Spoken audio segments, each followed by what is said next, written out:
Hello दोस्तों, नमस्कार। आप देख रहे हैं द वर्ड ऑफ बुद्धिस्ट 001 में। तो इस वीडियो में बताने वाले हैं कि पृथ्वी का जन्म कैसे हुआ। 4.6 बिलियन वर्ष पूर्व पृथ्वी ग्रह के निर्माण से लेकर आज तक के इसके विकास की सबसे महत्वपूर्ण घटनाओं और बुनियादी चरणों का वर्णन करता है।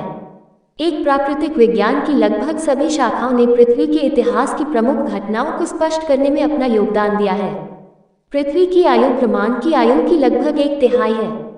उस कालखंड के दौरान व्यापक भूगर्भीय तथा जैविक परिवर्तन हुए हैं। इसकी खोज प्रिंस ने की हेडियन और आर्कियन पृथ्वी के इतिहास का पहला युग एक, जिसकी शुरुआत लगभग 4.54 बिलियन वर्ष पूर्व 4.54 गा सौर निहारिका से हुई अभिवृद्धि के द्वारा पृथ्वी के निर्माण के साथ हुई, को हेडियन कहा जाता है। 3, यह आर्कियन आचियन युग तक जारी रहा, जिसकी शुरुआत 3.8 गा में हुई। पृथ्वी पर आज तक मिली सबसे पुरानी चट्टान की आयु 4.0 गा मापी गई है और कुछ चट्टानों में मिले प्राचीनतम डेट्राइटल जरकान कणों की आयु लगभग 4.4 गा आंकी गई है। 4, जो कि पृथ्वी की सतह और स्वयं पृथ्वी की रचना के आसपास का कालखंड है। चूंकि उस काल की बहुत अधिक सामग्री सुरक्षित नहीं रखी गई है, अतः हेडियन काल के बारे में बहुत कम जानकारी प्राप्त है। लेकिन वैज्ञानिकों का अनुमान है कि लगभग 4.53 गा में NV1 प्रारंभिक सतह के निर्माण के शीघ्र बाद एक अधिक पुरातन ग्रह का पुरातन पृथ्वी पर प्रभाव पड़ा, जिसने इसके आवरण व सतह के एक भाग को अंतरिक्ष में उछाल दिया और चंद्रमा का जन्म हुआ। हेडियन युग के दौरान पृथ्वी की सतह पर लगातार उल्कापात होता रहा और बड़ी मात्रा में ऊष्मा के प्रवाह तथा भू-ऊष्मीय अनुपात जियोथर्मल ग्रेडियंट के कारण ज्वालामुखियों का विस्फोट भी भयंकर रहा होगा। डेट्राइटल जरकान कण, जिनकी आयु 4.4 गा आंकी गई है, इस बात का प्रमाण प्रस्तुत करते हैं कि द्रव जल के साथ उनका संपर्क हुआ था, जिसे इस बात का प्रमाण माना जाता है कि उस समय इस ग्रह पर महासागर या समुद्र पहले से ही मौजूद थे। 4, अन्य आकाशीय पिंडों पर प्राप्त ज्वालामुखी विवरों की गणना के आधार पर यह अनुमान लगाया गया है कि उल्का पिंडों के अत्यधिक प्रभाव वाला एक कालखंड, जिसे लेट हैवी बॉम्बार्डमेंट कहा जाता है, का प्रारंभ लगभग 4.1 गा में हुआ था और इसकी समाप्ति हेडियन के अंत के साथ 3.8 गा के आसपास हुई। 6, आर्कियन युग के प्रारंभ तक पृथ्वी पर्याप्त रूप से ठंडी हो चुकी थी। आर्कियन के वातावरण, जिसमें ऑक्सीजन तथा ओजोन परत मौजूद नहीं थी, की रचना के कारण वर्तमान जीव जंतुओं में से अधिकांश का अस्तित्व असंभव रहा होता। इसके बावजूद ऐसा माना जाता है कि आर्कियन युग के प्रारंभिक काल में ही प्राथमिक जीवन की शुरुआत हो गई थी और कुछ संभावित जीवाश्म की आयु लगभग 3.5 गा आंकी गई है।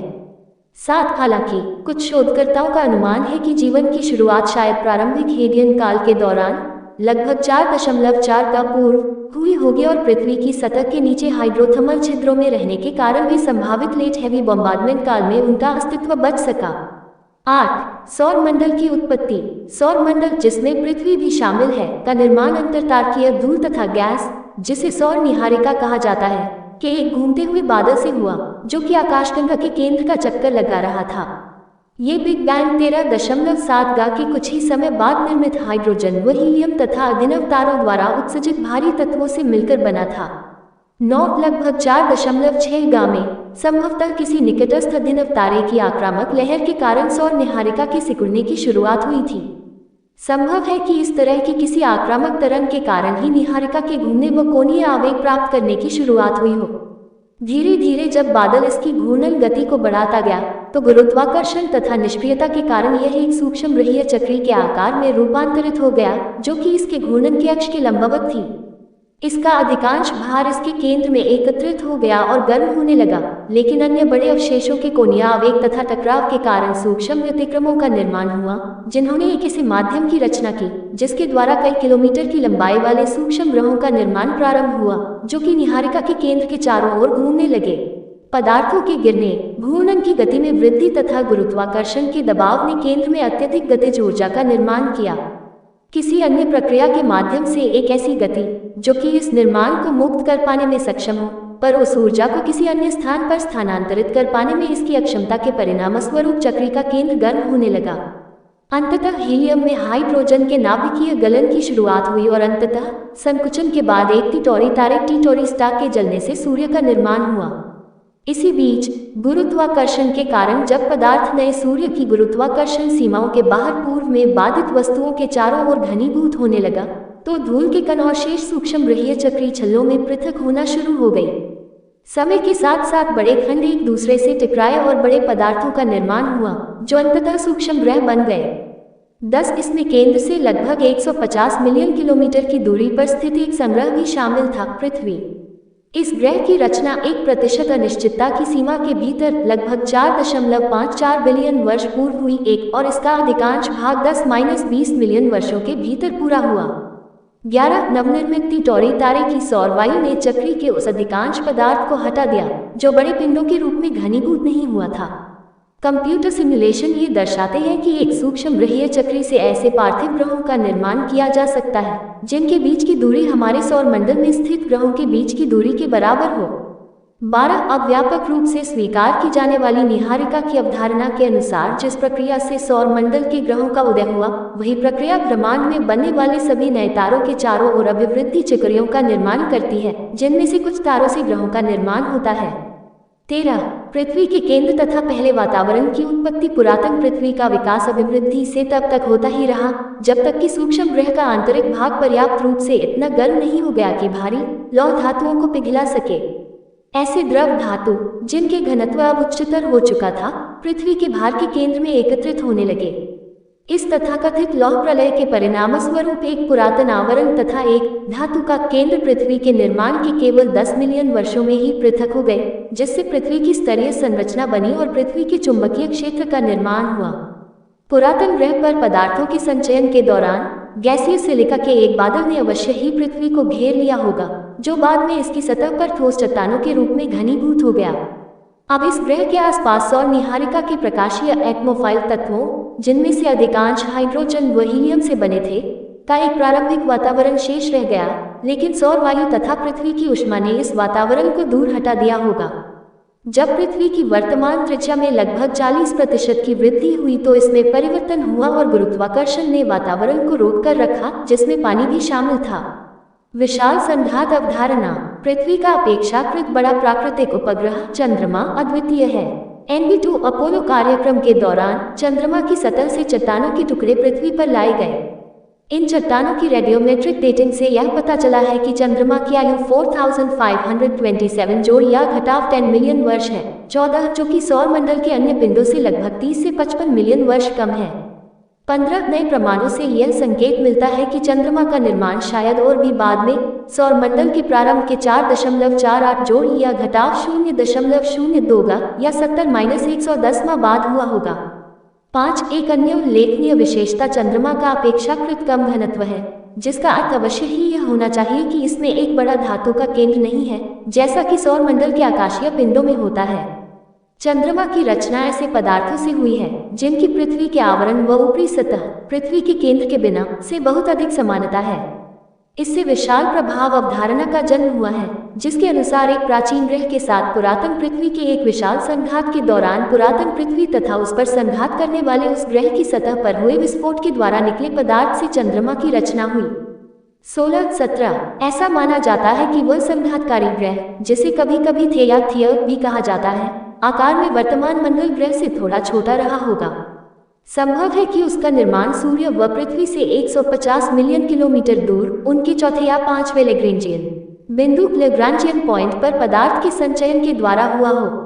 शायद प्रारंभ में उसकी कक्षा स्थिर रही होगी, लेकिन पदार्थ के संचयन के कारण जब थियस का भार बढ़ने लगा तो वह असंतुलित हो गई होगी। लैग्रेंजियन बिंदु के चारों ओर थियस की घूर्णन कक्षा बढ़ती गई और अंततः लगभग 4.533 में वह पृथ्वी से टकरा गया।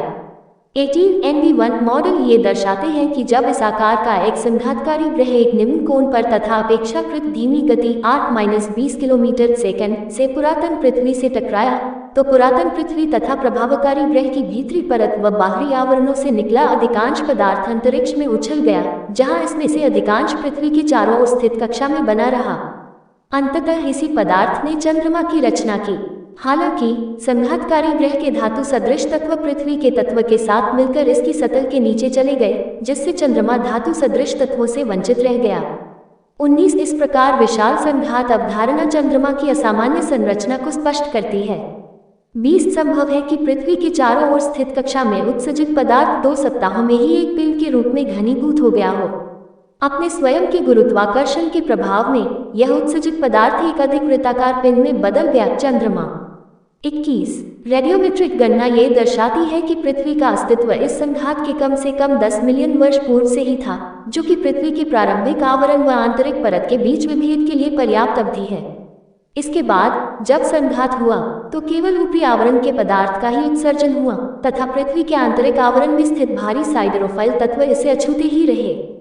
युवा पृथ्वी के लिए इस संघात के कुछ परिणाम बहुत महत्वपूर्ण थे। इससे ऊर्जा की एक बड़ी मात्रा निकली, जिससे पृथ्वी व चंद्रमा दोनों ही पूरी तरह पिघल गए। इस संघात के तुरंत बाद पृथ्वी का आवरण अत्यधिक संवाहक था, इसकी सतह मैग्मा के एक बड़े महासागर में बदल गई थी। इस संघात के कारण ग्रह का पहला वातावरण अवश्य ही पूरी तरह नष्ट हो गया होगा। 22 ये भी माना जाता है कि इस संघात के कारण पृथ्वी के अक्ष में भी परिवर्तन हो गया व इसमें 23.5 डिग्री का अक्षीय झुकाव उत्पन्न हुआ, जो कि पृथ्वी पर मौसम के बदलाव के लिए जिम्मेदार है। ग्रह की उत्पत्तियों के एक सरल मॉडल का अक्षीय झुकाव 0 डिग्री रहा होता और इसमें कोई मौसम नहीं रहे होते। इसने पृथ्वी के घूमने की गति भी बढ़ा दी होती।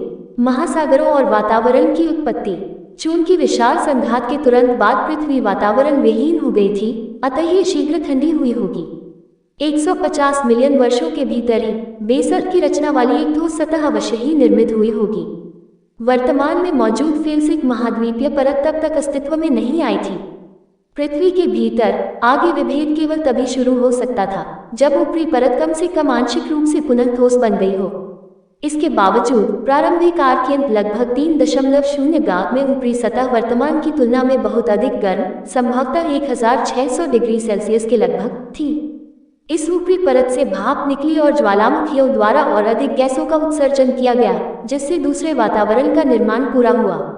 उल्का के टकरावों के कारण अतिरिक्त पानी आयात हुआ, संभवतः बृहस्पति के गुरुत्वाकर्षण के प्रभाव के अंतर्गत आने वाले क्षुद्रग्रहों की बाहरी पट्टी से उत्सर्जित क्षुद्रग्रहों से। केवल ज्वालामुखीय घटनाओं तथा गैसों के विघटन से पृथ्वी पर जल की इतनी बड़ी मात्रा का निर्माण कभी भी नहीं किया जा सकता था। ऐसा माना जाता है कि टकराने वाले धूमकेतुओं में बर्फ थी, जिनसे जल प्राप्त हुआ।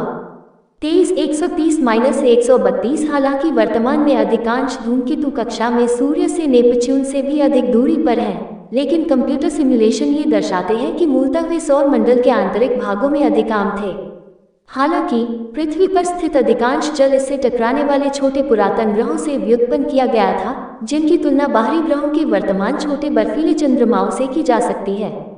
24 इन पदार्थों की टक्कर से भौमिक ग्रहों बुध, शुक्र, पृथ्वी तथा मंगल पर जल, carbon dioxide, methane, ammonia, nitrogen व अन्य वाष्पशील पदार्थों में वृद्धि हुई होगी। यदि पृथ्वी पर उपस्थित समस्त जल केवल धूमकेतुओं से व्युत्पन्न था, तो इस सिद्धांत का समर्थन करने के लिए धूमकेतुओं के लाखों संघातों की आवश्यकता हुई होती। कंप्यूटर सिमुलेशन ये दर्शाते हैं कि यह कोई अविवेकपूर्ण संख्या नहीं है। 23 ग्रह के ठंडे होते जाने पर बादलों का निर्माण हुआ, वर्षा से महासागर बने। हालिया प्रमाण सूचित करते हैं कि 4.2 या उससे भी पूर्व 4.4 गा तक महासागरों का निर्माण शुरू हो गया होगा। किसी भी स्थिति में आर्कियन युग के प्रारंभ तक पृथ्वी पहले से ही महासागरों से ढकी हुई थी। संभवतः इस नए वातावरण में जलवाष्प, कार्बन डाइऑक्साइड, नाइट्रोजन तथा कुछ मात्रा में अन्य गैसें मौजूद थीं। चूंकि सूर्य का उत्पादन वर्तमान मात्रा का केवल 70% था, अतः इस बात की संभावना सबसे अधिक है कि वातावरण में ग्रीनहाउस गैसों की बड़ी मात्राओं ने सतह पर मौजूद जल को जमने से रोका। 25 मुक्त ऑक्सीजन सतह पर हाइड्रोजन या खनिजों के साथ बंधी हुई रही होगी। ज्वालामुखीय गतिविधियां तीव्र थी और परागैंगनी विकिरण के प्रवेश को रोकने के लिए ओजोन परत के अभाव में सतह पर इसका बाहुल्य रहा होगा। प्रारंभिक महाद्वीप आवरण संवहन मैंटल कन्वेक्शन वर्तमान प्लेट टेक्टोनिक्स को संचालित करने वाली प्रक्रिया केंद्र से पृथ्वी की सतह तक ऊष्मा के प्रवाह का परिणाम है। इसमें मध्य महासागरीय मीलों पर सख्त टेक्टोनिक प्लेटों का निर्माण शामिल है। सबडक्शन क्षेत्रों सबडक्शन जोन्स पर ऊपरी आवरण में सबडक्शन के द्वारा ये प्लेटें नष्ट हो जाती हैं। हेडियन तथा आर्कियन युगों के दौरान पृथ्वी का भीतरी भाग अधिक गर्म था, अतः ऊपरी सतह पर कन्वेक्शन अवश्य ही तीव्रतर रहा होगा। जब वर्तमान प्लेट टेक्टोनिक्स जैसी कोई प्रक्रिया हुई होगी, तो यह इसकी गति और भी अधिक बढ़ गई होगी। अधिकांश भूगर्भशास्त्रियों का मानना है कि हेडियन व आर्कियन के दौरान सबडक्शन जोन अधिक आम थे और इस कारण टेक्टोनिक प्लेटें आकार में छोटी थीं। प्रारंभिक परत, जिसका निर्माण तब हुआ था जब पृथ्वी की सतह पहली बार सख्त हुई, हेडियन प्लेट टेक्टोनिक के इस तीव्र संयोजन तथा लेट हेवी बॉम्बार्डमेंट के गहन प्रभाव से पूरी तरह मिट गई। हालांकि ऐसा माना जाता है कि वर्तमान महासागरीय परत की तरह ही यह परत बेसल से मिलकर बनी हुई होगी, क्योंकि अभी तक इसमें बहुत कम परिवर्तन हुआ है। महाद्वीपीय परत, जो कि निचली परत में आंशिक गलन के दौरान हल्के तत्वों के विभेदन का एक उत्पाद थी, के पहले बड़े खंड हेडियन के अंतिम काल में 4.0 गा के लगभग बने। इन शुरुआती छोटे महाद्वीपों के अवशेषों को क्रेटन कहा जाता है। हेडियन युग के अंतिम भाग व आर्कियन युग के प्रारंभिक भाग के ये खंडों ने उस सतह का निर्माण किया जिस पर वर्तमान महाद्वीपों का विकास हुआ। पृथ्वी पर प्राचीनतम चट्टानें कनाडा के नॉर्थ अमेरिकन क्रेटन पर प्राप्त हुई हैं। वे लगभग 4.0 गा की टोनालाइट चट्टानें हैं। उनमें उच्च तापमान के द्वारा रूपांतरण के चिन्ह दिखाई देते हैं, लेकिन साथ ही उनमें तलछटी में स्थित कण भी मिलते हैं, जो कि जल के द्वारा परिवहन के दौरान हुए घिसाव के कारण वृत्ताकार हो गए हैं, जिससे ये पता चलता है कि उस समय भी नदियों व सागरों का अस्तित्व था। 23 क्रेटन मुख्यतः 2 एकांतरिक प्रकार की भौगोलिक संरचनाओं टेरेन्स से मिलकर बने होते हैं। पहली तथाकथित ग्रीनस्टोन पट्टिकाएं हैं, जो कि निम्न गुणवत्ता वाली रूपांतरित तलछटी चट्टानों से बनती हैं। ये ग्रीनस्टोन सबडक्शन जोन के ऊपर वर्तमान में महासागरीय खाई में मिलने वाली तलछटी के समान होते हैं। यही कारण है कि कभी कभी ग्रीनस्टोन को आर्कियन के दौरान सबडक्शन के एक प्रमाण के रूप में देखा जाता है। दूसरा प्रकार रेतीली मैग्नेटिक चट्टानों का एक मिश्रण होता है। ये चट्टानें अधिकांशतः टोनालाइट, ट्रोंजेमाइट या ग्रेनोडायोराइट होती हैं, जो कि ग्रेनाइट जैसी बनावट वाली चट्टानें हैं। अतः ऐसी भौगोलिक संरचनाओं को टीटीजी टेरेन कहा जाता है। टीटीजी मिश्रणों को पहली महाद्वीपीय परत के अवशेषों के रूप में देखा जाता है, जिनका निर्माण बेसल में आंशिक गलन के कारण हुआ। ग्रीनस्टोन पट्टिकाओं तथा टीटीजी मिश्रणों के बीच एकांतरण की व्याख्या एक टेक्टोनिक परिस्थिति के रूप में की जाती है, जिसमें छोटे पुरातन महाद्वीप सबडिक्टिंग जोनों के एक संपूर्ण नेटवर्क के द्वारा पृथक किए गए थे। जीवन की उत्पत्ति का विवरण अज्ञात है, लेकिन बुनियादी स्थापित किए जा चुके हैं। जीवन की उत्पत्ति को लेकर 2 विचारधाराएं प्रचलित हैं। एक ये सुझाव देती है कि जैविक घटक अंतरिक्ष से पृथ्वी पर आए, पेंसपर्मिया देखे, जबकि दूसरी का तर्क है कि उनकी उत्पत्ति पृथ्वी पर ही हुई। इसके बावजूद दोनों ही विचारधाराएं इस बारे में एक जैसी कार्यविधि का सुझाव देती हैं कि प्रारंभ में जीवन की उत्पत्ति कैसे हुई। 26 यदि जीवन की उत्पत्ति पृथ्वी पर हुई थी, तो इस घटना का समय अत्यधिक कल्पना आधारित है। संभवतः इसकी उत्पत्ति 4 गा के लगभग हुई। 27 ये संभव है कि उसी अवधि के दौरान उच्च ऊर्जा वाले क्षुद्रग्रहों की बमबारी के द्वारा महासागरों के लगातार होते निर्माण और विनाश के कारण जीवन एक से अधिक बार उत्पन्न व नष्ट हुआ हो। 4 प्रारंभिक पृथ्वी के ऊर्जाशील रसायन शास्त्र में एक अणु ने स्वयं की प्रतिलिपियां बनाने की क्षमता प्राप्त कर ली। एक प्रतिलिपिकार अधिक सही रूप में, इसने उन रासायनिक प्रतिक्रियाओं को प्रोत्साहित किया जो स्वयं की प्रतिलिपि उत्पन्न करती थी। प्रतिलिपि सदैव ही सटीक नहीं होती थी। कुछ प्रतिलिपियां अपने अभिभावकों से थोड़ी सी भिन्न हुआ करती थी। यदि परिवर्तन अणु की प्रतिलिपिकरण की क्षमता को नष्ट कर देता था, तो वह अणु कोई प्रतिलिपि उत्पन्न नहीं कर सकता था और वह रेखा समाप्त हो जाती थी। वहीं दूसरी ओर कुछ दुर्लभ परिवर्तन अणु की प्रतिलिपि क्षमता को बेहतर या तीव्र बना सकते थे। उन नस्लों की संख्या बहुत अधिक बढ़ जाती थी और वे सफल हो जाती थी। यह जैव पदार्थ पर उत्पत्ति का एक प्रारंभिक उदाहरण है। पदार्थ तथा अणुओं में उपस्थित अंतर ने एक निम्नतर ऊर्जा अवस्था की बढ़ने की प्रणालियों के वैश्विक स्वभाव के साथ संयोजित होकर प्राकृतिक चयन की एक प्रारंभिक विधि की अनुमति दी। जब कच्चे पदार्थों भोजन का विकल्प समाप्त हो जाता था, तो नस्लें विभिन्न पदार्थों का प्रयोग कर सकती थी या संभवतः अन्य नस्लों के विकास को रोककर उनके संसाधनों को चुरा सकती थी और अधिक व्यापक बन सकती थी। 28,563-578 पहले प्रतिलिपिकार का स्वभाव अज्ञात है, क्योंकि इसका कार्य लंबे समय से जीवन के वर्तमान प्रतिलिपिकार डीएनए द्वारा ले लिया गया था। विभिन्न मॉडल प्रस्तावित किए गए हैं जो कि इस बात की व्याख्या करते हैं कि कोई प्रतिलिपिकार किस प्रकार विकसित हुआ होगा। विभिन्न प्रतिलिपिकारों पर विचार किया गया है, जिनमें आधुनिक प्रोटीन, न्यूक्लिक अम्ल, फॉस्फोलिपिड क्रिस्टल 29 या यहाँ तक कि क्वांटम प्रणालियों जैसे जैविक रसायन शामिल हैं। 30 अभी तक इस बात के निर्धारण का कोई तरीका उपलब्ध नहीं है कि क्या इनमें से कोई भी मॉडल पृथ्वी पर जीवन की उत्पत्ति के साथ निकट संबंध रखता है। पुराने सिद्धांतों में से एक, वह सिद्धांत जिस पर कुछ विस्तार में कार्य किया गया है, इस बात के एक उदाहरण के रूप में कार्य करेगा कि यह कैसे हुआ होगा। ज्वालामुखी, आकाशीय बिजली तथा पराबैंगनी विकिरण रासायनिक प्रतिक्रियाओं को संचालित करने में सहायक हो सकते हैं, जिनसे मीथेन व अमोनिया जैसे सरल यौगिकों से अधिक जटिल अणु उत्पन्न किए जा सकते हैं। 31-38 इनमें से अनेक सरलतर जैविक यौगिक थे, जिनमें न्यूक्लियोबेस व अमीनो अम्ल भी शामिल हैं, जो कि जीवन के आधार खंड हैं। जैसे जैसे इस जैविक सूप की मात्रा व सघनता बढ़ती गई, विभिन्न अणुओं के बीच पारस्परिक क्रिया होने लगी। कभी कभी इसके परिणामस्वरूप अधिक जटिल अणु प्राप्त होते थे। शायद मिट्टी ने जैविक पदार्थ को एकत्रित व घनीभूत करने के लिए एक ढांचा प्रदान किया हो। 31-39 कुछ अणुओं ने रासायनिक प्रतिक्रिया की गति बढ़ाने में सहायता की होगी। ये सब एक लंबे समय तक जारी रहा। प्रतिक्रिया यादृच्छिक रूप से होती रही, जब तक कि संयोग से एक प्रतिलिपिकार अणु उत्पन्न नहीं हो गया। किसी भी स्थिति में किसी न किसी बिंदु पर प्रतिलिपिकार का कार्य डीएनए ने अपने हाथों में ले लिया। सभी ज्ञात जीव कुछ विषाणुओं व सूक्ष्म जीवाणुओं के अलावा लगभग एक समान तरीके से अपने प्रतिलिपिकार के रूप में डीएनए का प्रयोग करते हैं। जेनेटिक कोड देखें।